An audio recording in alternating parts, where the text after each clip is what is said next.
Yo yo yo, c'est Ibélion, vous êtes dans l'épisode 77 d'Ose écrire, dernier épisode de l'année 2025. Et aujourd'hui, on fait tout simplement un bilan des lectures 2025 et surtout des 3 livres qui m'ont profondément marqué et de toutes les belles leçons que j'ai pu en tirer. Je vous laisse avec ça, je vous souhaite une très bonne écoute et je vous dis à très très vite en 2026. Moi, c'est Sam, Ibélion de mon nom de plume.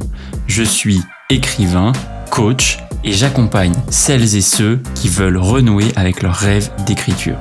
T'écoutes un podcast dont l'intention est simple, te donner inspiration, outils, motivation, discipline, bref, tout ce qui peut te permettre d'oser écrire. En gros, c'est un peu dans le titre quoi, ose écrire. Allez, il n'y a pas le temps de niaiser, comme on dit. Bienvenue dans cet épisode, bilan de lecture. Pas de préambule quelque part. Est-ce que vous êtes là pour un préambule ? Pas du tout. Cet épisode va sortir après le réveillon et après Noël, donc j'espère que vous avez été gâtés et que vous êtes très heureux des cadeaux qu'on vous a faits. Et j'espère que vous êtes aussi très heureux des cadeaux que vous vous êtes faits à vous-même, en prenant le temps, par exemple, de vous féliciter de tous les efforts que vous avez faits cette année, de toutes les belles choses que vous avez accomplies, et qui vont vous permettre quelque part de vous offrir le plus beau des cadeaux pour l'année prochaine, à savoir celui d'aller vers ce que vous voulez profondément accomplir en 2026. Voilà.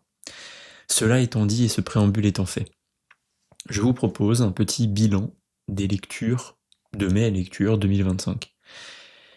J'ai volontairement choisi que 3 livres. Alors, pourquoi ? La première, c'est que, en vrai, j'en ai lu peut-être, une quinzaine, une vingtaine, je sais pas, j'ai pas compté. Je les ai tous appréciés, ils m'ont tous apporté quelque chose, et je pense qu'au cours de l'année, j'ai quasiment parlé de tous.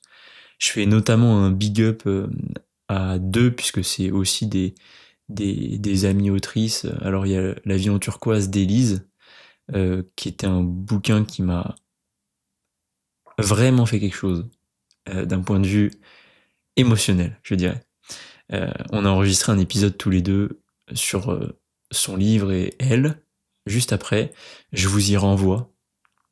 C'était l'épisode 44, si je dis pas de bêtises. Je me rappelle que le chiffre 4 avait une signification et que le hasard fait très bien les choses.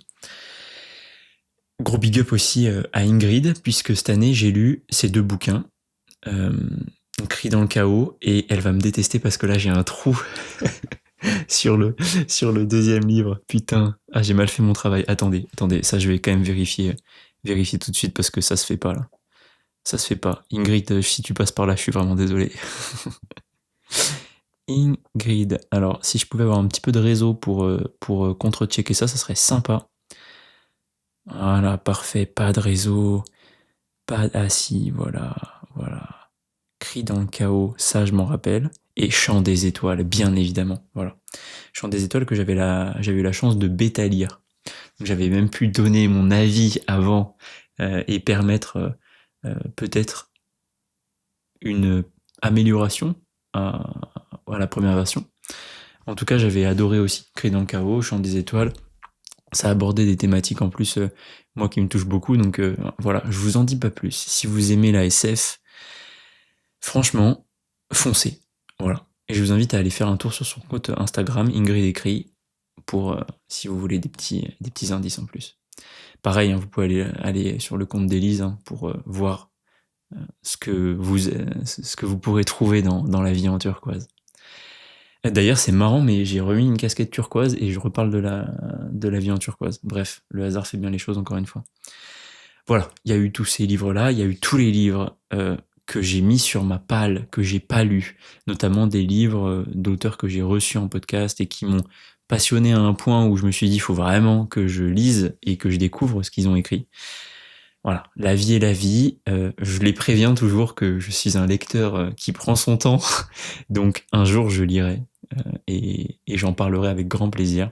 Mais j'ai reçu tellement d'auteurs passionnants cette année que je les aborderai dans l'épisode bilan et remerciements qui viendra après celui-là. Bref, tout ça pour dire que j'ai lu plein de livres qui m'ont marqué. J'en ai choisi que 3. Pourquoi ? Parce que c'est ceux qui, quelque part, m'ont le plus marqué. Ceux qui vraiment m'ont... Voilà, genre c'était une évidence pour moi de devoir en parler. J'en ai choisi 3. Pourquoi aussi je disais ça juste avant ? Parce que en fait, je prends des notes quand je lis des livres comme ça, parce qu'en fait, je peux pas me retenir. Je lis des trucs qui me passionnent tellement que je me dis ouais, il faut vraiment que je le note parce que en fait, j'ai pas du tout envie de l'oublier et j'ai vraiment envie de pouvoir y retourner quand j'en aurai besoin. Et donc j'ai pris des notes et donc plutôt que de foncer tête baissée en me disant je vais reparler de ces 3 livres et puis lire absolument toutes mes notes, ce qui aurait fait un épisode d'approximativement 18h30, et bah j'ai surligné quelques citations de ce livre et voilà. Et donc je vais parler de ça aujourd'hui. Je vais parler de ces 3 livres et de toutes les choses et de toutes les citations qui m'ont vraiment marqué dans ces livres. Il y a un livre de philo, un livre de dev perso créativité peut-être, je saurais pas trop comment le catégoriser, et un classique de la littérature. Voilà. Et c'est assez marrant parce que, alors, qu'il y ait de la philo, ça m'étonne pas trop parce que j'en lis tout le temps. Du dev perso, ça m'étonne pas trop, mais qu'il y ait un grand classique quelque part, ça m'étonne un petit peu parce que je suis pas un très grand lecteur de grands classiques, je pense. Ou en tout cas, j'ai eu toujours peut-être la sensation de les lire en me disant ouais, faut que je le lise parce que c'est un grand classique et quand même il représente quelque chose dans, dans le, dans le, dans ce qu'est l'écriture, tu vois, depuis tout ce temps. Et peut-être que je l'associe aussi tout simplement à ce qu'on voyait en cours de français, tu vois. Et peut-être que je me dis, tu sais, avec un esprit un petit peu rebelle, vas-y, en fait, moi j'ai envie de choisir, moi j'ai pas envie qu'on me dise, lis celui-là parce que c'est un grand classique. C'était un enfant rebelle à 2 balles, quoi. Bref. Alors, le premier livre, donc qui est le livre de philo que j'ai lu cet été, à un moment où il faisait en plus extrêmement sens. Je reparlerai ça dans le bilan parce que c'est une partie plus perso qui a impacté aussi mon taf évidemment, mais je reparlerai plutôt dans le bilan de la synchronicité à laquelle est apparu ce livre et l'impact qu'il a pu avoir. Mais ce livre-là, c'est La rencontre de Charles Pépin. Charles Pépin est un auteur dont j'ai déjà beaucoup parlé, notamment parce qu'il a écrit un livre qui s'appelle Les Vertus de l'échec et qui est absolument passionnant. J'aurais pu le mettre, je me rappelle plus si je l'ai lu cette année ou l'année dernière. Cette année a été tellement intense. Bon, et là j'ai choisi La rencontre parce que ce livre-là t'invite à te reconnecter à l'autre, t'invite à prendre un peu de recul sur toi-même grâce à l'autre, t'invite à replacer l'autre comme étant un vecteur d'exponentialité plutôt que comme un obstacle ou un compétiteur à abattre ou un ennemi. Il replace l'autre à sa juste place quelque part dans ce qu'on est d'humain, à savoir une étincelle. Euh, et ce livre m'a vraiment touché. Alors il parle de la rencontre à plusieurs égards. Hein. Il parle de la rencontre amoureuse, beaucoup parce que c'est celle qui, quelque part, nous impacte le plus. On, on sort rarement indemne, on sort rarement inchangé d'une rencontre amoureuse, qu'elle se termine ou qu'elle se termine pas. Mais il parle aussi des rencontres amicales, professionnelles, et au fil de la lecture de ce livre, au-delà du fait qu'il y a des phrases qui sont vraiment empreintes de vérité, il y a surtout des passages où on se dit « Putain, mais c'est cette personne, c'est tellement cette personne ».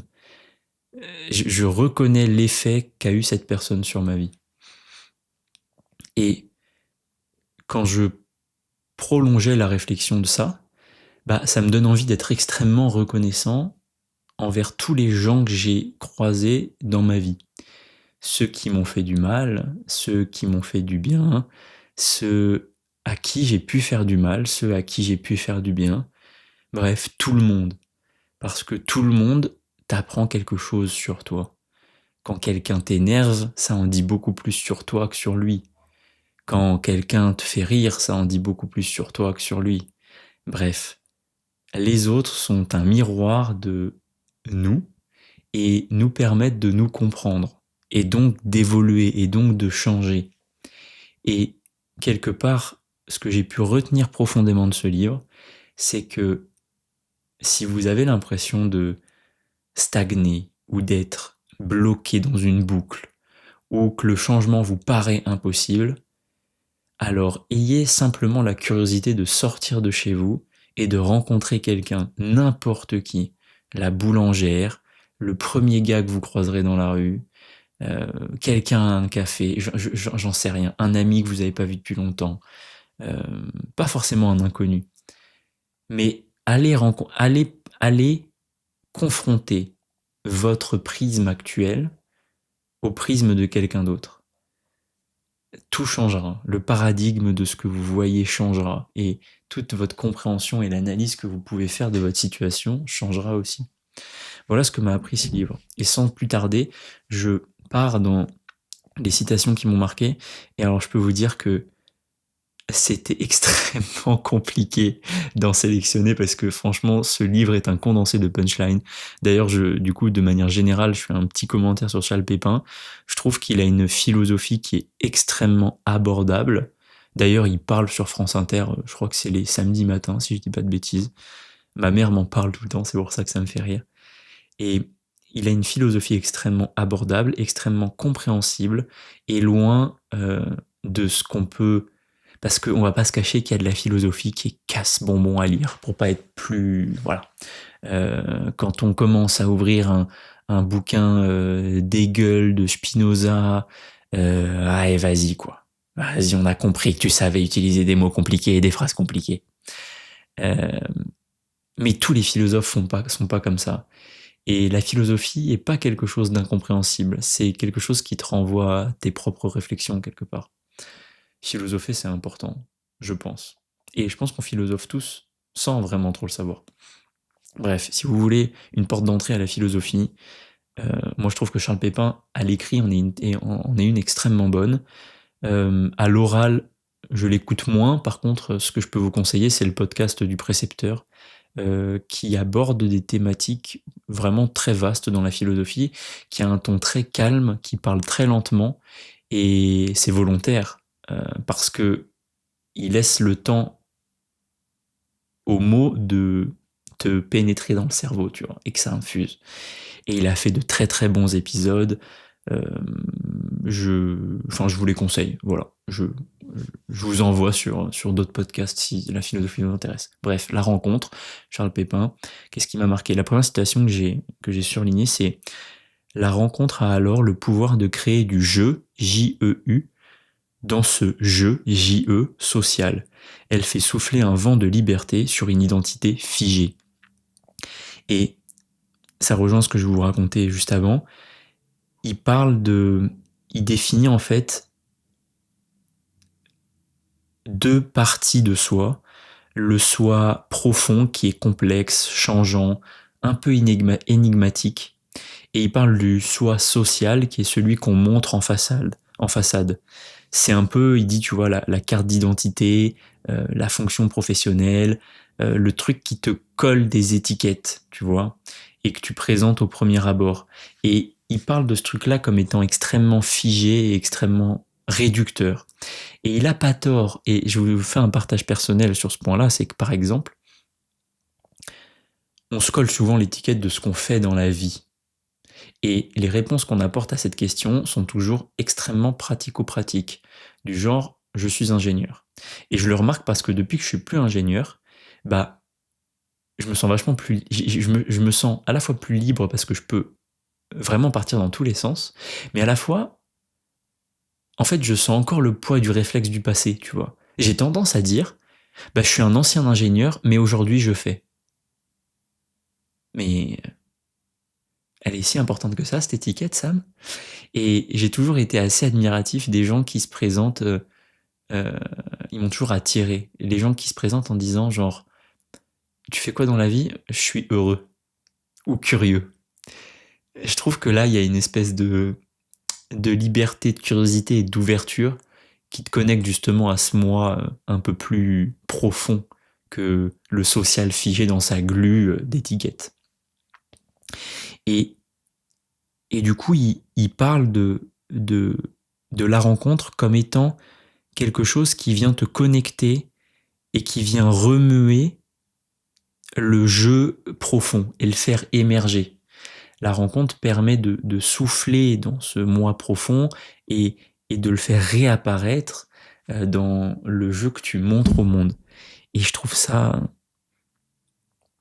assez magnifique. Et le texte juste au-dessus de ça, tu vois, il dit combien d'hommes ou de femmes se condamnent à la solitude faute d'avoir su s'arracher à cette glu du social. L'autre s'est présenté devant eux avec peut-être la possibilité d'une histoire, mais ils ne l'ont pas vu, pas même envisagé. Ils ne se sont pas autorisés à le remarquer, gardant porte close à la possibilité du trouble, parce que cet autre ne correspondait pas à leurs critères sociaux, n'entrait pas dans la bonne case. Et quelque part, il renvoie à cette question du moi social, qui est une étiquette qu'on nous colle un peu de gré ou de force, ou en tout cas qu'on se colle un peu de gré ou de force, et dans laquelle on aime bien rester figé. Mais quand on s'autorise à aller creuser profondément en nous et en l'autre, et bah en fait ça remue aussi en nous et pouf, on s'autorise à voir un prisme différent, à changer quelque part. Voilà pour cette première citation que je trouvais intéressante parce que ça rejoint cette idée que l'autre nous remue et nous renvoie à des questions de ok en fait qui suis-je quelque part. Et j'avais écrit effectivement le parallèle avec oser et dingue. Oser, s'autoriser à remarquer le potentiel qu'on a en nous et qu'on voit chez les autres. Voilà. Alors, autre citation. Son monde est de toute façon toujours différent du simple fait qu'il décentre notre regard, nous offre un autre point de vue. Et j'avais écrit la rencontre comme processus de recadrage. Et effectivement, c'est simplement ça. Et ça rejoint l'unicité que je peux très souvent partager dans l'écriture et qui est la raison pour laquelle j'encourage tout le monde à écrire. C'est que la vie qui vous a mené jusqu'à aujourd'hui, avec tout ce que vous avez pu faire, tout ce que vous avez pu vivre, tout ce que vous avez pu ressentir, est tellement unique par essence parce que si vraiment vous voulez un procédé mathématique, euh, vous découpez toute votre vie en suite de millisecondes et vous remarquez bien qu'à chaque milliseconde, il se passe un truc et que c'est mathématiquement impossible qu'un autre être humain fasse la même chose à chaque milliseconde, tu vois. Et donc, par essence, vous êtes unique. Toute cette unicité découpée amène une unicité globale qui fait qu'en fait, sur une situation donnée, il y a autant de regards que de personnes. Et on l'oublie trop souvent dans les débats qu'on peut avoir, on oublie trop souvent que tout est contextuel et tout est multiparamétrique, notamment par l'expérience qu'on peut avoir. On peut regarder une expérience et ne pas du tout avoir la même conclusion que quelqu'un d'autre. Et, et c'est bien de garder ça à l'esprit notamment quand on débat avec des gens. Alors, malheureusement, cet épisode sort après Noël, donc vous avez déjà eu les terribles débats des repas de Noël. Mais maintenant que vous savez ça, vous pouvez respirer un bon coup et vous dire, bon, peut-être que j'ai des gens dans ma famille qui sont pas d'accord avec moi. Mais peut-être qu'ils ont quand même des bons arguments sur certains points qui mériteraient, dans une certaine recontextualisation, d'être entendus, et peut-être qu'il y a un petit fond de vérité. Voilà. Alors bon, ça vaut pas forcément pour toutes les idées, mais là je vous fais un partage global. Bref, autre citation. Rencontrer quelqu'un, c'est découvrir un monde si vaste que nous n'en ferons peut-être jamais le tour. Sentir en soi une curiosité qui ne se taira pas de sitôt. Comprendre que le mystère d'un être ne se dissipe pas en quelques jours. Voilà une manière d'échapper à l'agitation de l'époque et l'une des belles promesses de la rencontre. Ouais. Ouais. En fait, je sais pas vraiment quoi vous dire par rapport à cette citation parce que je la trouve très très belle. Découvrir un monde si vaste que nous n'en ferons peut-être jamais le tour. Ça rejoint quelque chose qui m'a extrêmement marqué cette année. cet été, j'ai eu la chance d'être à un mariage. J'étais témoin en plus.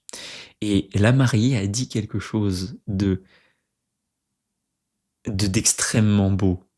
Euh, Elle a dit dans son discours de mariage à son nouveau mari, tout nouveau mari, elle lui a dit tu m'inspires. Et c'est exactement ça. Un monde si vaste que t'en fais jamais le tour et que tu sens que cette curiosité, elle va jamais s'éteindre et que tous les jours, cette personne, elle va te surprendre. Et ça nourrit l'admiration que t'as pour la personne avec qui t'es, tu vois, qui jamais, tu vois, tu sais jamais comment il va me surprendre aujourd'hui. Et je partage toujours je fais un parallèle avec l'écriture parce que j'aime bien, mais je partage toujours quand j'ai eu la chance d'échanger avec OHD, il m'avait dit, l'écriture, c'est se surprendre soi-même. Et en fait, tu remarques que c'est exactement aussi ce que tu attends de la vie et de la rencontre avec quelqu'un. C'est de tomber sur quelqu'un qui, malgré tout ce qu'il est et tous les enjeux qu'il peut y avoir dans une relation, qu'elle soit amicale ou amoureuse d'ailleurs, hein, mais te dire, comment il va me surprendre aujourd'hui? Et c'est marrant parce que ça, tu vois, je le ressens très fort par exemple avec certains de mes potes où quand je les vois, je me dis, attends, qu'est-ce qu'il va me raconter encore? Comment il va me surprendre? Ça, c'est toujours l'indice alors toujours, ne faisons pas de généralité, mais très souvent l'indice d'une relation qui vaut la peine d'être vécue quelque part. Voilà. Autre citation. Cela ne s'explique pas, mais se vit, se perçoit, se ressent. La rencontre crée un désir, ouvre un champ de possibles, il faut s'y engouffrer. Voilà, et j'avais écrit, c'est totalement ça, on débranche le cerveau, on s'autorise le chaos. Ça rejoint toujours cette histoire que je partage beaucoup du chaos, du lâcher-prise, je sens que ce truc va m'apporter quelque chose, mais je sais pas quoi. Mais je débranche mon cerveau et j'y fonce, je me laisse porter, on verra bien. Et bah la rencontre est une multitude d'étincelles. En fait, c'est comme si je vois tous les gens que tu peux rencontrer dans ta vie comme des, des champs des possibles. Ils ouvrent un nombre de chemins infini vers des possibilités. Et donc chaque rencontre que tu fais ouvre ta vie sur plein de chemins que tu n'aurais jamais vus si tu étais resté tout seul sur ta ligne. C'est pour ça que c'est bien d'avoir un objectif, mais c'est bien de ne pas avoir la rigidité de savoir exactement comment tu vas atteindre cet objectif. Parce que quand tu restes ouvert, quand tu t'autorises à vivoter autour de cette ligne qui t'amène à ton objectif, alors je dis pas qu'il faut pas avoir d'intention claire, hein, je vous vois venir. Bah tu te restes ouvert aux opportunités qui vont apparaître. Et les rencontres sont ces points-là, là, comme des points qui partent dans tous les sens. Et donc, quand tu penses au nombre de rencontres que tu peux faire, tu te dis putain, mais en fait, c'est fou toutes les opportunités qui s'ouvrent à moi. Ah, est-ce que j'en ai surligné d'autres? Oui, j'en ai surligné d'autres évidemment, mais ça fait déjà 22 minutes que je parle. Putain, ça va être long. Désolé. Alors, autre citation. Une idée doit rencontrer une autre idée pour déployer toute sa puissance. Seule, sans antithèse, négation à laquelle se confronter, une thèse ne peut vraiment s'exprimer. Il en va de même des individus. Il faut se confronter à une autre conscience pour, contre sa différence, apprendre à se situer, connaître sa valeur et progresser. Alors là, il y aurait un paquet de choses à dire. Déjà, c'est quelque chose c'est le principe même d'une bêta-lecture. Tu vas confronter ton regard à celui de quelqu'un d'autre qui te fait un retour au regard de l'intention que toi t'as mis dans ton roman, pour savoir s'il comprend bien cette intention, pour savoir s'il n'y a pas des passages où tu pourrais renforcer cette intention, pour savoir même s'il y a des passages qui ne servent pas cette intention. C'est vrai aussi, par exemple, dans des contextes beaucoup plus actuels et politiques, où les algorithmes des réseaux sociaux ont tendance à nous enfermer dans des bulles de croyances qui ne font que renforcer ce qu'on croit. Et bah, avoir la curiosité intellectuelle d'aller se confronter à l'idée d'en face. Et attention, j'entends sans sortir les pics, les fourches et les torches, dans une démarche de ok, juste de l'écoute, et toujours en gardant cette idée de ok, tout est contextuel. Plaçons les débats dans un contexte pour éviter les points Godwin, quoi, tout simplement. Et Et cette confrontation d'idées, de conscience, d'être, permet à toi de te remodeler sur tout ce que tu peux penser. C'est comme ça que tu développes une pensée. Et ça me fait toujours écho à, à une chanson que j'adore, de Népal et Nekfeu, dont j'ai là le nom me sort de la tête, mais il dit que aujourd'hui toutes les réponses sont dans les questions et on t'apprend pas à penser par toi-même. Et quelque part c'est ça, c'est-à-dire que ayons la curiosité de nous poser des questions qui ne sont pas rhétoriques et qui sont pas fermées. Tu vois, voilà, restons ouverts. Voilà, tout en sachant que tout est contextuel et que si quelqu'un dit un truc qui vous choque, bah peut-être que bon, bah, n'excusons pas tout, hein, bien évidemment, euh, mais c'est parfois intéressant de s'interroger sur ok, comment on peut en arriver à dire un truc pareil, quoi. Il y en a des exemples de nos jours, il y en a un paquet hein, d'exemples comme ça. Et parfois des trucs que t'as pas envie d'entendre. Bref, on n'est pas là pour faire de la politique, mais voilà. Quand tu te confrontes à des individus, tu confrontes tes idées et c'est comme si tu les affinais. C'est comme si t'étais un peu un diamant brut et que c'est en te confrontant aux autres personnes que tu tailles ton diamant et que ça te permet d'identifier parfaitement ton unicité, tu vois. C'est pour ça que c'est important aussi de partager et pas de rester dans sa tête, tu vois. Voilà. Autre citation. Ah bah c'est une citation de Camus dans le livre de Charles Pépin. On voudrait que ceux qu'on commence d'aimer vous aient connus tels que vous étiez avant de les rencontrer, pour qu'ils puissent apercevoir ce qu'ils ont fait de vous. J'ai un frisson en lisant cette phrase. J'ai d'ailleurs écrit juste en dessous, c'est si beau. Ouais, c'est si beau. C'est si beau. Je ne vous en, je reste là-dessus sur cette citation. Et ok, il y en a encore quelques-unes. Ok. Agir, c'est provoquer la contingence, braver le hasard. En me mettant en mouvement, je produis des changements dont je ne peux mesurer précisément les effets, mais qui influeront sur la chaîne de causalité. Agir reconfigure le monde, rebat les cartes. Agir nous connecte à notre pouvoir démiurgique, dont j'ai déjà beaucoup parlé cette année. Il suffit de sortir de chez soi pour provoquer le hasard et peut-être tout changer, tel un lancer de dés dans le jeu de nos relations aux autres, de nos histoires d'amour ou d'amitié, de nos rapports professionnels. La superstition nous conduit à nous représenter la chance comme une donnée objective, indépendante de notre volonté ou de notre action. C'est oublier qu'elle se provoque. Rencontrer quelqu'un, c'est sortir de soi, s'arracher à sa position de sujet auto-centré pour s'ouvrir à la perspective de l'autre. Mais pour réussir ainsi à sortir de soi, encore faut-il, par commencer, à sortir de chez soi. C'est magnifique. Il y a beaucoup de choses à dire, bon, que j'ai déjà dit, donc je vous partage les citations pour qu'elles se réinfusent en vous. Mais agir, c'est provoquer la contingence. Braver le hasard, moi je trouve ça absolument magnifique. Hein. Agir reconfigure le monde, rebat les cartes. Et ouais, non, laisse tomber. J'ai même pas envie de commenter.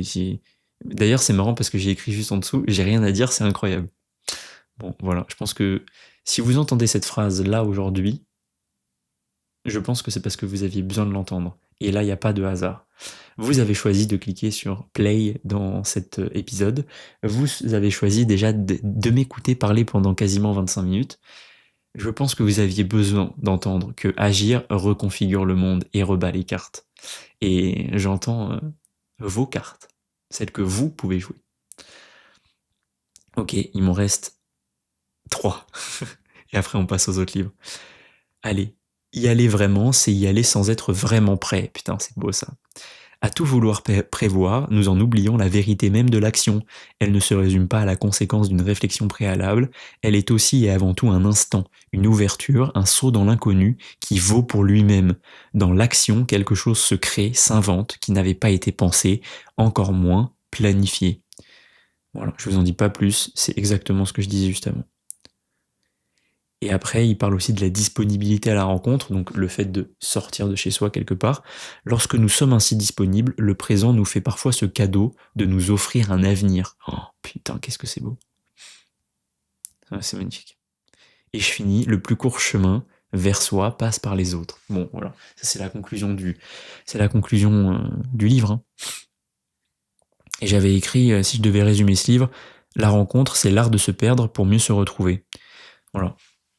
Moi j'aime bien. Je trouve qu'on devrait faire plus de rencontres quelque part. Voilà. Osons les rencontres. Et ça me fait penser que dans le bilan de l'année, en fait, ça serait assez intéressant de faire, ok, j'ai fait quoi comme rencontre marquante? Et parce que parfois, ça peut être des gens qui étaient des inconnus qui sont devenus des gens importants dans votre vie. Je pense moi par exemple à Ingrid, je la connaissais pas, et il se trouve qu'on bossait au même endroit et qu'on faisait le même métier, euh, et qu'on s'entend super bien. Euh, et, euh, et aujourd'hui, on échange régulièrement, tu vois, on parle de coaching, d'écriture, on se bétalie, on a encore enregistré un podcast ensemble hier, bref. Ça serait intéressant ça, de faire la liste des rencontres et de noter ce qu'elles nous ont appris sur nous. Putain, c'est une bonne idée ça. Ah ouais, bah vous voyez, je pense que je vais le rajouter dans les questions de mon bilan, ça. Ouais, très bonne idée. Voilà, conclusion sur la rencontre. Deuxième livre. Et alors là, bon, je vais peut-être en sauter parce que, en fait, putain, non, mais j'en ai mis beaucoup trop sur ce livre. Mais en même temps, il était incroyable. Bref, c'est Libérer votre créativité de Julia Cameron. C'est un bouquin qui est vieux, qui m'a été conseillé d'ailleurs par Maya, qui se reconnaîtra. Je crois que j'ai déjà parlé d'ailleurs de ce bouquin et que je l'avais déjà. Pardon, excusez-moi. Que je l'avais déjà remercié. Que dire de ce bouquin? Je pense que c'est un bouquin que tout créatif a besoin de lire une fois dans sa vie. Euh, le jour où vous le lirez, vous comprendrez pourquoi vous aviez besoin de le lire. Je vais vous balayer les citations sans forcément... Je sais pas, je vais voir. La première, c'est ne laissez pas la sémantique devenir pour vous un blocage supplémentaire. Alors ça, si vous saviez à quel point je sais pas comment le dire sans insulte, mais comme les chevaliers sémantiques m'agacent. Sous mes vidéos, les commentaires que j'ai le plus souvent, c'est des trucs du genre oui, mais pour être auteur, il faut avoir publié des livres. Bon, espèce de gros. Allez, vas-y, t'as capté. Utilise ta sémantique. Tu peux me sortir tous tes arguments rationnels de oui, mais le dictionnaire il dit que. J'en ai rien à battre, gros. J'en ai vraiment rien à battre. L'étiquette importante, c'est celle que vous décidez de vous coller sur la tête. Si vous avez envie de vous appeler auteur et que ça vous permet d'écrire cette première ligne qui vous permet de terminer ce premier roman, appelez-vous comme ça. Si vous n'avez pas envie de vous appeler comme ça parce que vous estimez que vous avez besoin de faire ci ou ça avant, faites-le. Sentez-vous libre d'utiliser la sémantique comme vous l'entendez. Vous pouvez, c'est important de connaître les règles, c'est comme ça qu'on peut y déroger. Mais bordel de Dieu, utilisez la sémantique que vous voulez. Et la laissez pas être un blocage supplémentaire, vraiment. N'écoutez pas ceux qui vous diront oui mais pour écrire, ah putain je suis désolé, j'arrive pas à le dire sans prendre une voix de débile, parce que vraiment je les vois comme ça quoi. Je sais pas si vous voyez le même avec le mec qui a un tricycle sur la tête et qui essaie de mettre des triangles dans des carrés là.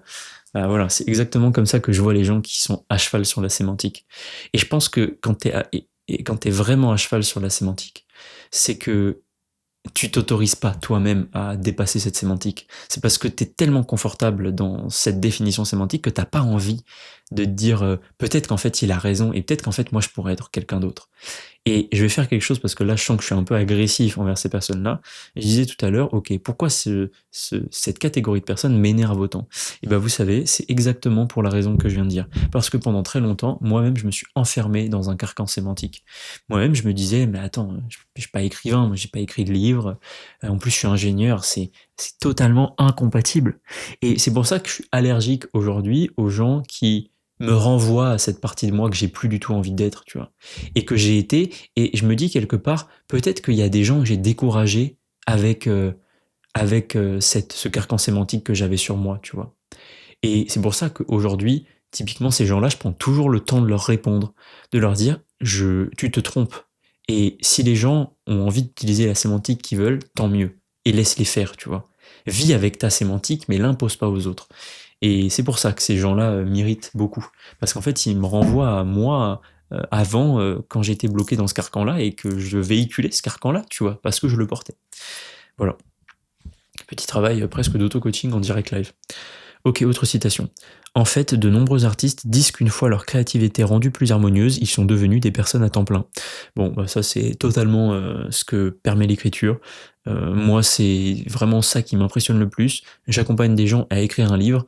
Les gens viennent avec l'intention de terminer un livre et ils repartent en étant totalement transformés. Et c'est...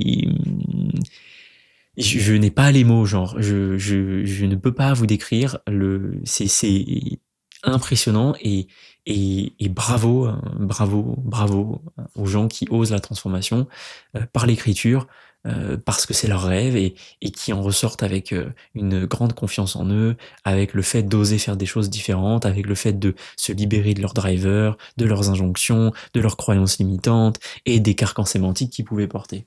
Voilà. Autre citation. Nous changeons et l'univers favorise et amplifie ce changement. Bon, ça rejoint un peu toute la thématique de la rencontre, de la synchronicité, du hasard qui n'est pas vraiment un hasard mais qui se provoque. C'est-à-dire que peut-être qu'au hasard de vos rencontres, vous rencontrerez un jour l'éditeur qui publiera votre premier livre. J'en sais rien, tu vois. Mais ce qui est sûr, c'est que si vous sortez pas de chez vous, vous risquez pas de le rencontrer, tu vois, et de provoquer cette chance. On s'arrête tellement souvent à ouais, mais ce gars a eu de la chance parce qu'il connaissait un tel, un tel.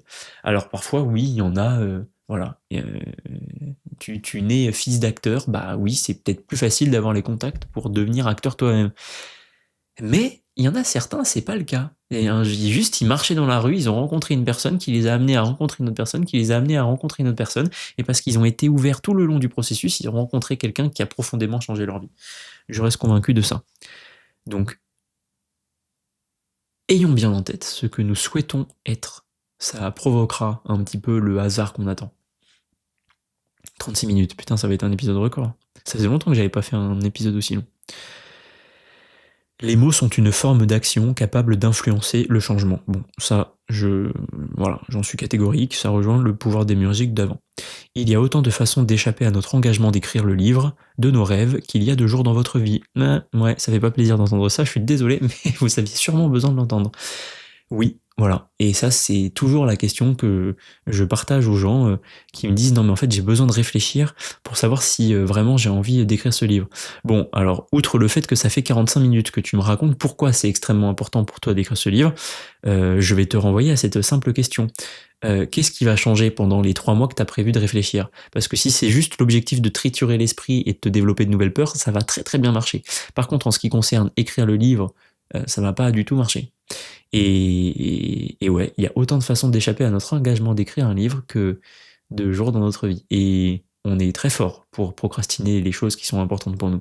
Je peux même pas vous faire la liste de tout ce que vous pouvez voir apparaître. Et le seul bon moment, c'était hier. Le prochain bon moment, c'est aujourd'hui.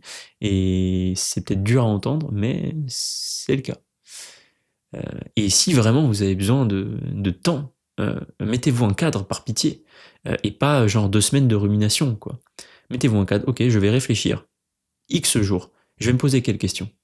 Je vais me poser cette question, cette question, cette question, cette question. Ok, là t'as un cadre, t'as un temps, hop, tu te places dans cette réflexion-là. Et après, est-ce que j'ai besoin d'outiller, par exemple? De faire un petit pas en avant pour voir si je kiffe. Si vous voulez savoir si vous aimez écrire, je vous file des thèmes aléatoires, vous allez très vite voir si vous vous laissez emporter parfois. Voilà, c'est d'ailleurs ce que j'ai conseillé à quelqu'un tout récemment, et j'ai vu dans ses yeux une étincelle qui s'allumait, je me suis dit, toi ça va te plaire. Elle se reconnaîtra peut-être si elle passe par là. On nous a fait croire que le négatif équivaut au réaliste, et le positif à l'irréaliste. Ouais, ça c'est vrai ça. Ça c'est vrai. Alors que, en fait, tout ce qui est réaliste est positif. C'est marrant parce que ça me renvoie à une question, on m'a posé la question la dernière fois, c'est quoi le travail pour toi? Et j'ai eu extrêmement de mal à répondre à cette question parce que je me disais, genre, quand j'étais ingénieur, j'avais l'impression de travailler, mais là aujourd'hui, factuellement, je travaille beaucoup plus, mais j'ai moins cette sensation-là. Et ouais, j'ai pas encore tranché cette question philosophique, j'y reviendrai un jour. ce que nous devons exiger de nous-mêmes, c'est de faire des progrès et non atteindre la perfection. Bon, bah ça voilà, hein, c'est toujours ok, on a un objectif en tête, on a envie d'être une personne différente, on sait qu'on n'est pas cette personne différente, et notre responsabilité, ce n'est pas d'un claquement de doigts de devenir la personne qu'on a envie d'être, mais simplement de se dire, ok, aujourd'hui, quel petit pas je peux faire pour devenir cette personne que j'ai envie d'être. Voilà. Je l'ai tellement répété cette année que maintenant ça sort tout seul. Hein. Indubitablement, j'adore cet adverbe, nous devenons ce que nous envisageons d'être. Ça rejoint ce que je disais, mais c'est toujours bon de le réentendre. Il est beaucoup plus douloureux d'être un artiste bloqué que de faire le travail d'artiste. Ça fait pas plaisir à entendre non plus, mais c'est tellement vrai. Hein. Les moments où tu te tritures l'esprit en disant j'ai la page blanche, comment j'arrive pas à écrire, je me permets d'être taquin parce que j'ai été comme ça. Hein. Et je le suis aussi toujours de temps en temps. Hein. Faut pas croire que j'ai la science infuse et que j'ai aucun blocage. Hein. Euh, et ouais, c'est toujours plus douloureux d'être bloqué que d'être dans l'action. Parce que quand on est dans l'action, c'est parce qu'on a osé commencer à traverser ce blocage. C'est plus un blocage hein, quand on est en train de le traverser.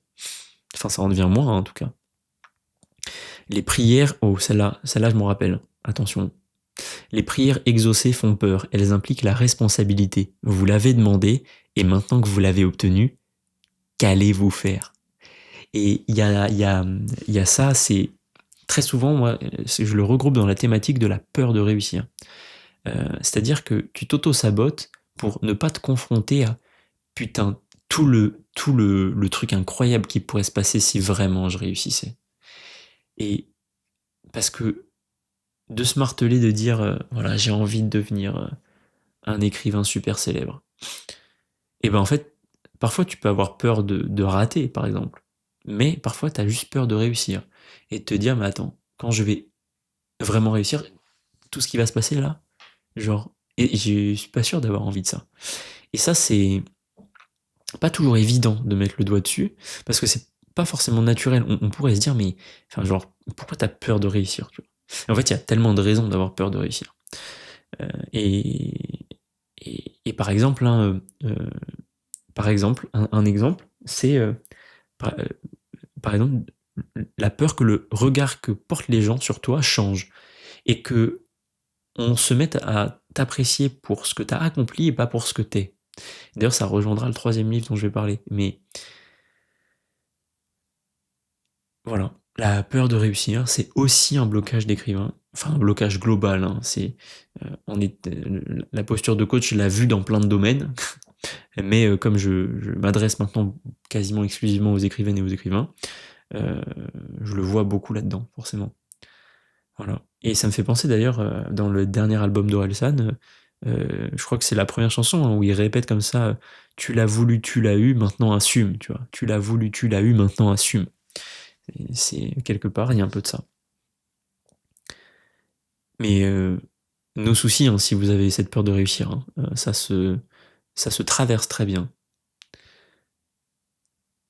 Toute personne honnête vous dira que le possible est beaucoup plus effrayant que l'impossible, que la liberté est beaucoup plus terrifiante que n'importe quelle prison. J'avais surligné cette citation parce que je suis partiellement d'accord. En fait, je trouve que la liberté est plus terrifiante que n'importe quelle prison quand tu remarques que la prison dans laquelle t'es, en fait, elle a pas de porte fermée et qu'elle s'ouvre à toi. Mais quand t'oses te saisir de la liberté, tu remarques tout de suite l'effet que ça a sur toi. Je vous donne l'exemple. Hein, avant de démissionner, j'entreapercevais cette liberté. Je me disais, attends, là, si je fais un pas, je suis libre. Et ça m'a fait peur pendant assez longtemps. Et c'est vraiment tenir mon premier livre hein, qui m'a libéré de ça, tu vois, qui m'a osé, qui m'a fait dire, ok, vas-y, je vais aller faire ce pas dehors, tu vois. Et, et ouais, je crois que qu'une fois que t'as goûté à la liberté, tu te rends compte de l'effet que ça a. Et d'ailleurs, je m'en suis rendu compte, c'est ça que je voulais dire, mais je me suis perdu dans mes pensées. Euh, une fois que j'ai été libre, c'était juste. Enfin, juste tu te dis, putain, mais en fait, pourquoi je l'ai pas fait plus tôt, tu vois.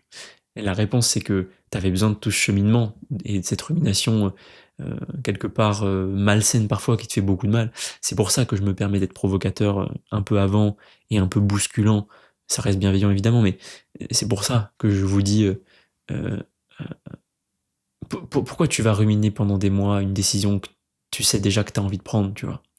Et quelque part, bah, ouais, il y a des gens qui vont avoir besoin de cette rumination et de se faire mal pendant 3 mois pour prendre une décision qu'ils auraient pu prendre il y a 3 mois.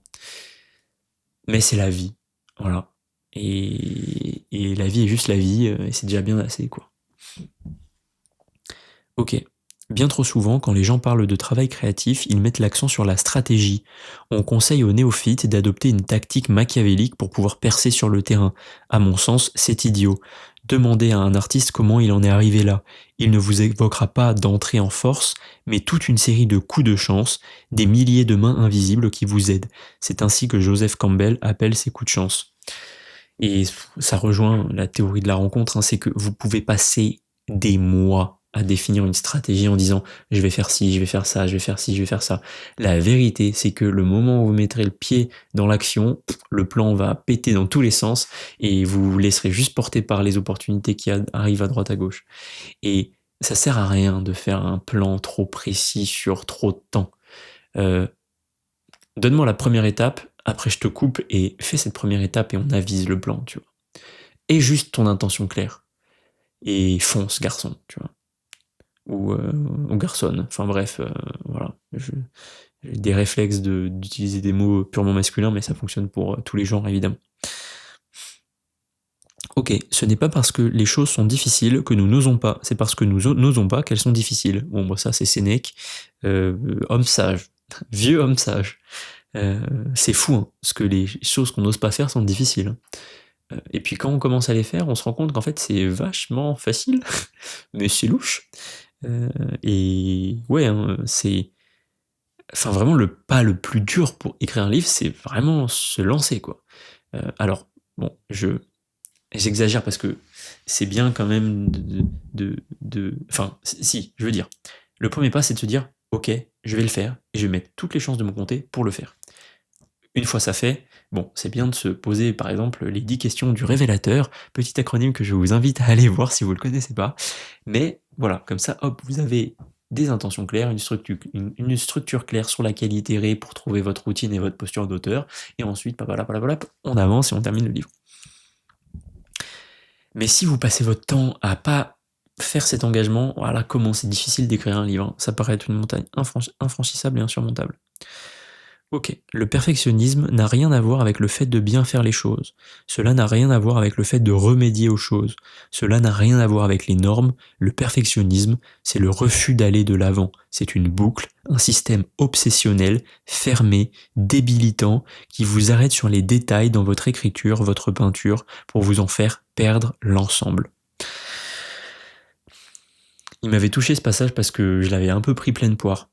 Et c'était un moment en plus où je tergiversais pas mal sur un truc et j'étais là en mode ah putain vas-y, ok, allez arrête de tergiverser Sam. C'est une boucle, effectivement le perfectionnisme c'est une boucle. C'est une boucle qu'on retrouve typiquement beaucoup parfois dans j'allais dire les primo-auteurs, mais en vrai c'est vrai pour beaucoup de gens. Hein. Mais c'est ce truc de ok j'écris un chapitre, je le fais relire, j'avance sur le deuxième, j'ai les retours, puis en fait je modifie le premier, et comme j'ai des retours après sur le deuxième, enfin bref, voilà, déjà rien qu'en l'expliquant, vous voyez que ça part dans tous les sens, et là t'es dans des fractales, laisse tomber quoi. Pour peu que t'aies pas une intention claire, personnelle du roman et du lectorat cible, alors là laisse tomber mon pote, t'es parti dans des fractales de correction qui vont t'amener à juste abandonner et puis recommencer au début un moment quoi. Nous avons tous entendu qu'une vie sur laquelle on ne s'interroge pas ne vaut pas la peine d'être vécue, mais considérez aussi qu'une vie non vécue ne vaut pas la peine qu'on s'interroge. Et ouais, on parle toujours de triptyque, tête, cœur, corps, c'est pas pour laisser les commandes à un seul. Les trois se répondent, les trois sont importants. Réfléchir, c'est important. Écouter ses émotions, c'est important. Agir, c'est important. C'est le triptyque des trois qui fait que on devient la personne qu'on a envie d'être, en fait, tout simplement. Ok. Question, sais-tu quel âge j'aurai quand j'aurai terminé mon livre de rêve? Le même âge que tu aurais si tu n'apprenais jamais à écrire. J'essaie de refaire la phrase avec l'écriture, mais en vérité, c'est sais-tu quel âge j'aurais quand je saurais jouer du piano? Le même âge que tu aurais si tu n'apprenais pas à en jouer. Aussi, commence maintenant. Voilà. Je vous en dis pas plus, hein. La créativité survient dans l'instant, et dans l'instant nous sommes éternels. C'est une citation que j'avais pas surlignée, donc je vais m'arrêter là, mais il y en aurait tellement. Dans l'instant nous sommes éternels. Le fameux paradoxe du temps, hein. Il n'existe, euh, il n'existe que parce que nous avons la mémoire et la projection dans l'avenir, hein. Mais sans mémoire, pas de passé, sans avenir, pas de futur, il reste plus que le présent. Et ok, bon, il en reste plus beaucoup, mais on va quand même essayer d'avancer parce qu'après, il y a quand même un gros morceau. Pour être créatif, il faut être actif. Voilà sans doute une mauvaise nouvelle pour la plupart d'entre nous. Cela nous rend responsables et nous n'aimons pas trop. Voulez-vous dire que je dois agir pour aller mieux? Oui. La plupart d'entre nous n'aiment pas agir quand l'esprit est occupé ailleurs, par une obsession. C'est ce que nous préférons faire, au lieu de pratiquer notre art, c'est de miser sur nos chances. Alors qu'on a vu que la chance se provoquait et allait chercher. Et ouais, c'est toujours cette notion de responsabilité, hein. C'est le truc très bête. Le premier truc, c'est j'ai pas le temps, hein. Quand on passe de j'ai pas le temps à je prends pas le temps de, on se responsabilise et là tout de suite tout change. C'est difficile de se responsabiliser. C'est vraiment pas évident. C'est vraiment pas évident. Mais quand on le fait, ça change beaucoup de choses. Si vous avez besoin d'en parler, n'hésitez pas, hein. Je connais, je connais ce passage difficile. L'originalité est le processus de rester authentique. Ça, je le répète énormément à tous ceux qui me disent ouais, mais je sais pas si mon idée est bonne et je me demande si elle est pas plagiée, tu vois. Eh ben écoute, l'authenticité de ta vie, comme je disais un peu précédemment là, avant, fait que de toute manière, ton histoire sera originale. Voilà. Et j'ai terminé pour ce livre, qui est vraiment genre un livre qui m'a bouleversé, hein. Il est trop percutant sur plein de choses. Il donne aussi plein de conseils très pratiques pour ancrer sa créativité. Moi, celui que j'applique le plus, hein, c'est les pages du matin. Je me lève, j'écris tout ce qui me passe par la tête. Et il y a des jours où t'as pas vraiment d'idée, mais justement, t'écris juste genre, bon bah là j'ai rien qui me passe en tête. Et en fait, rien que d'écrire ça, bah, déjà tu peux l'écrire 10 fois si t'as toujours rien en tête, mais juste le fait de le faire, ça va te libérer. Et ça te permet de commencer la journée en t'étant libéré de tous les trucs qui te pèsent un peu, tu vois. Parce que voilà, parfois tu te lèves le matin, tu repenses à une discussion, à un truc, machin, bah vas-y, écris, écris, écris, libère-toi, libère-toi, libère-toi, libère-toi. Voilà. Ok, on a fait les deux livres, celui de philo, celui de dev perso, on va passer au grand classique, Martin Eden, dont j'ai déjà un petit peu parlé, mais il m'a tellement marqué cette année que je ne peux pas ne pas en parler. Euh, Bon bah ça fait déjà 50 minutes que je parle, donc bah écoutez, enjoyez cet épisode vraiment hyper long, mais ça fait du bien de temps en temps, non, quand même. En plus c'est fin d'année. Et là je suis en train de me faire une réflexion, c'est que je me disais que j'avais eu en fait j'avais envie de faire le bilan juste après, mais en fait je pense que je vais pas faire comme ça. Je vais faire un peu mon bilan à chaud et puis je le structurerai un peu plus. Donc je le tournerai avant le nouvel an. Allez, du coup, je prends mon temps pour parler de Martin Eden. Martin Eden est un livre que je n'avais pas prévu de lire. Quand je suis parti en vacances cet été, en fait, je passe chez mes parents pour leur déposer Voltaire et voilà. Et sur l'étagère, je vois un livre orange fluo dégueulasse, tu vois. Je le prends, c'est Martin Eden. Je me dis putain, je l'ai que sur mon téléphone parce qu'il est gratuit sur Apple Book. Mais comme c'est que sur mon téléphone, en fait, j'aime pas lire sur mon téléphone, donc je l'ai jamais lu. J'avais lu que la première page. Et là, je me dis, putain, mais Martin Eden, moi je suis fan de Nekfeu, il en parle tout le temps, il est tellement inspiré par Jack London. Euh, j'avais lu un bouquin de Jack London dont j'ai parlé dans mon top 2024 d'ailleurs, que là j'ai un trou, mais ouais, le Vagabond des étoiles, qui était incroyable. Et du coup, je vois ce bouquin, je fais, vas-y, je vais le prendre, c'est celui-là que je vais lire pendant les vacances. Et donc, je rencontre, voilà, on est vraiment dans un truc, le hasard. Et en fait, Martin Eden, c'est un bouquin qui est tellement puissant sur tellement de choses. Et j'en ai déjà parlé un petit peu, mais je je saurais pas trop décrire exactement l'effet qu'il m'a fait. Je vais vous lire les passages qui m'ont marqué, et puis on verra où ça nous amène, d'accord? La première citation, c'est: n'oubliez pas que je sens en moi cette capacité d'écrire. Je suis incapable de l'expliquer exactement, je sais seulement que je l'ai. Ouais, putain, c'est beau ça quand même. C'est vraiment ce truc. Ça, c'est quand les tripes parlent, tu vois. Avant que la tête reprenne le contrôle et dise ouais, mais t'as pas le temps, et puis t'es pas écrivain, et puis t'es ingénieur, et puis en fait, est-ce que vraiment t'es capable, et puis c'est long, et puis machin. Vraiment, quand vous avez cette sensation de je sens en moi cette capacité d'écrire, je suis incapable de l'expliquer, je sais seulement que je l'ai, et notez-le sur un papier, tu vois, que vous l'avez ressenti. Parce que ça, c'est légitime, ça. Il n'y a pas plus légitime que ce que crient les tripes.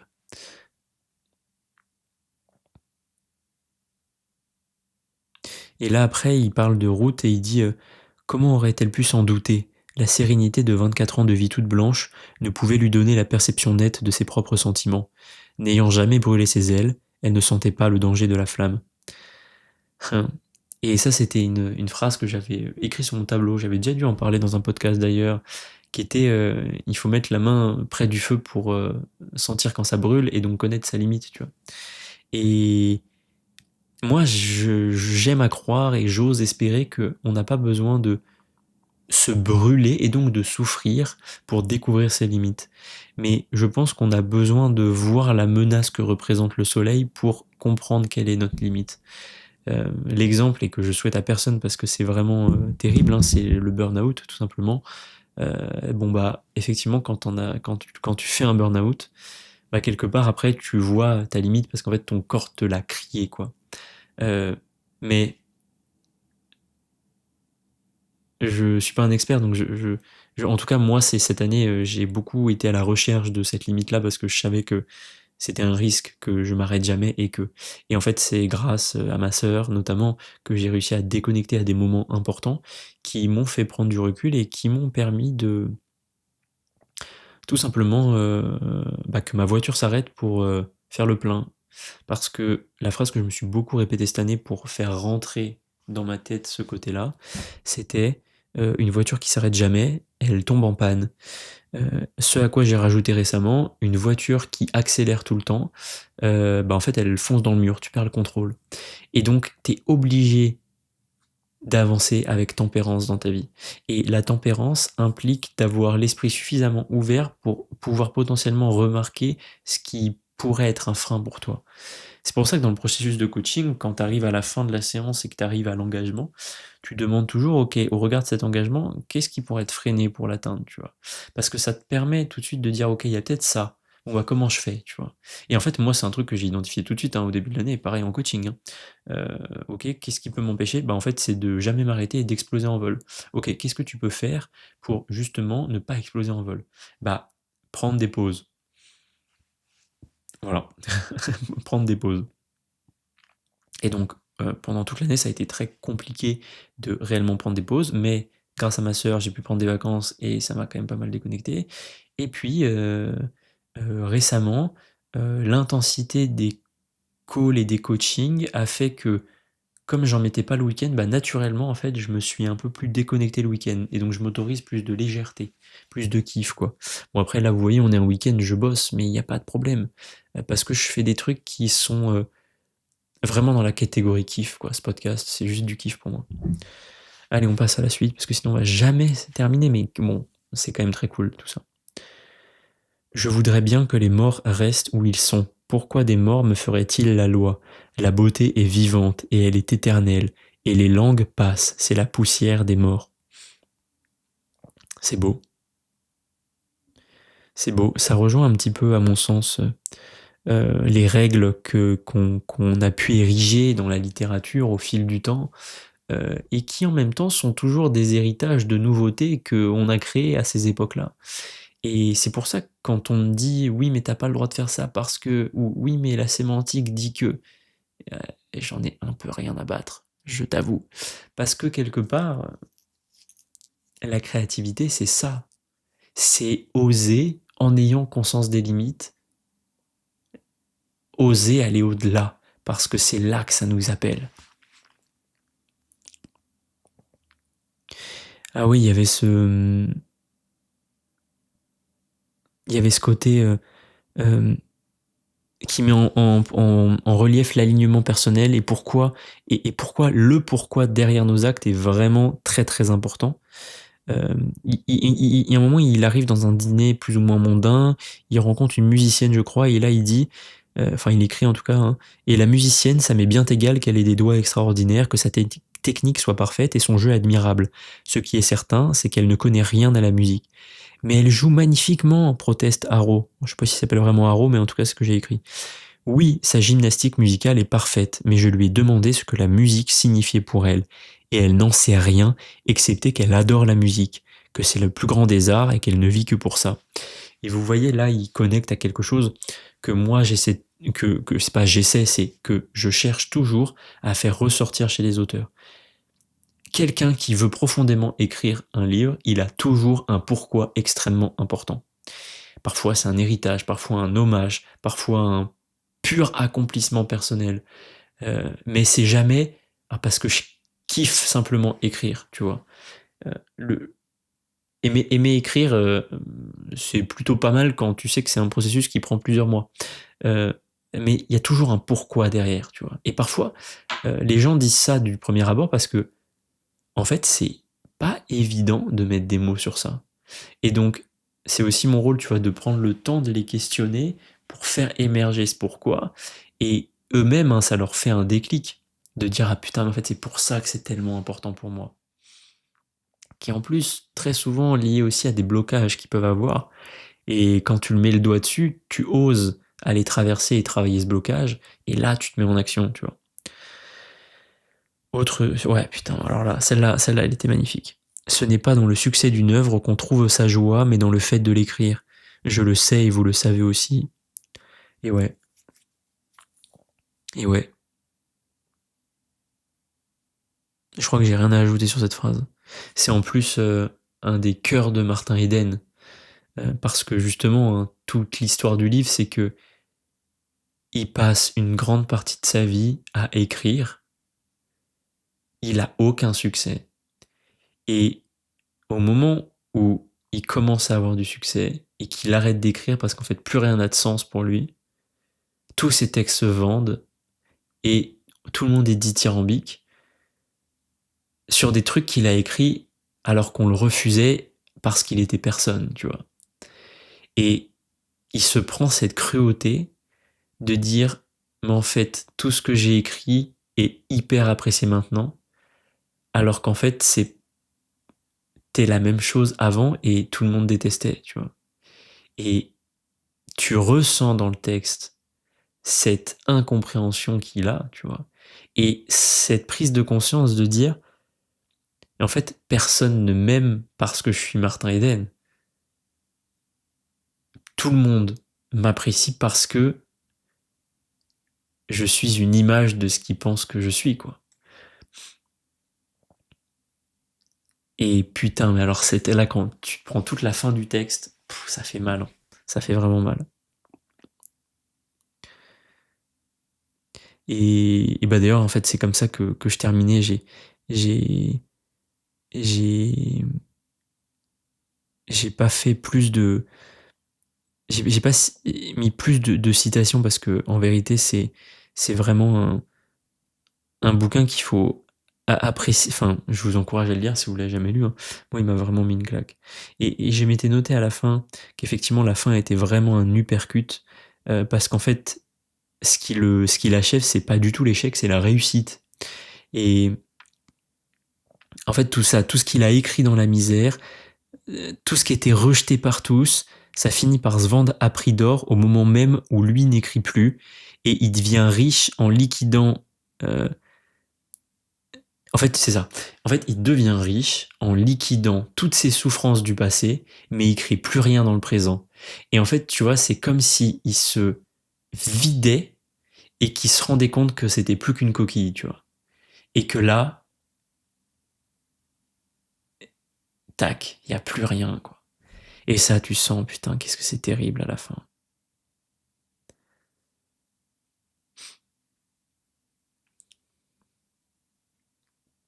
Et je pense que, tu vois, si je devais... euh, Parce que l'histoire, elle illustre forcément, tu vois, si tu es d'un point de vue très pratico-pratique, tu te dis, voilà, ça illustre la persévérance, le travail qui paye, l'endurance, qui sacrifie beaucoup de choses pour arriver à son rêve. Mais je pense que quand tu dis ça, tu comprends pas vraiment le message de Martin Eden.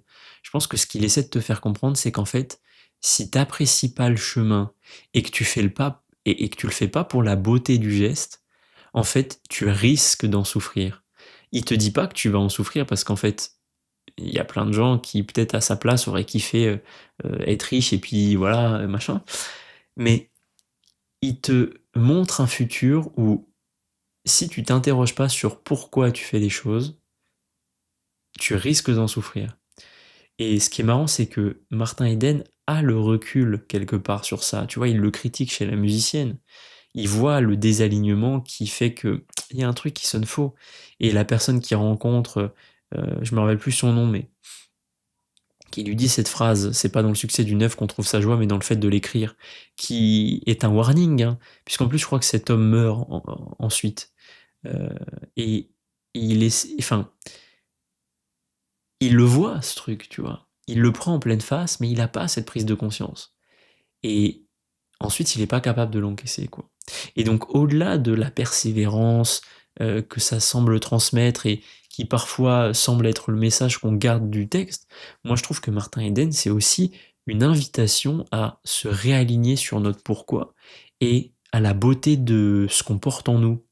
Et de quelque part parfois d'assumer que l'unicité qu'on porte et le fait qu'on soit capable de l'exprimer, bah, ça se suffit à soi-même et que tout ce qui vient après, même si on le souhaite, et même si je le souhaite à tous ceux qui m'écoutent là, d'avoir une putain de succès et une putain de success story, tu vois, avec leur écriture, bah quelque part tout ça, c'est pas important. Le fait de avancer aligné dans un rêve qu'on a et de se sentir porté par cette vibe qu'on a et cette beauté qu'on porte et cette unicité, ça c'est le principal. Et j'en parlais d'ailleurs hier déjà aussi avec Ingrid, en disant en fait c'est au moment où tu te dis, même si c'est ton rêve d'être édité, au moment où tu te dis, non mais en fait, si je pense à être édité, je vais être désaligné sur ce que je suis en train de faire. Donc je vais oublier ça, je vais m'aligner moi. Et juste en étant toi-même, en étant aligné, là parfois, il se passe des trucs de fou. Et le parallèle le plus simple qu'on fait, c'est que quand on se sépare de quelqu'un, on a toujours parfois l'espoir secret de recroiser cette personne et de reconstruire une histoire. Et le paradoxe de tout ça, c'est que si tu vis avec cet espoir-là sans oser tourner la page un moment, tu ne pourras jamais vivre cette seconde histoire. Et donc, pour vivre potentiellement cette seconde histoire avec quelqu'un avec qui tu en as déjà eu une, il y a un moment où il faut que tu acceptes que la première soit terminée. Mais pas au sens faux de dire oui, non, c'est bon, c'est terminé. Non, non, vraiment au sens de it's over, bro. Tu vois? Et là, quand tu passes ce truc-là, tu t'autorises de nouveau à vivre, tu t'autorises de nouveau à être toi-même. Et là, la vie après peut t'offrir plein de choses, mais je ne sais pas quoi. Voilà. Et le dernier truc hein, que Martin Eden souligne, hein, c'est quelle place on donne à l'art, en fait. Euh,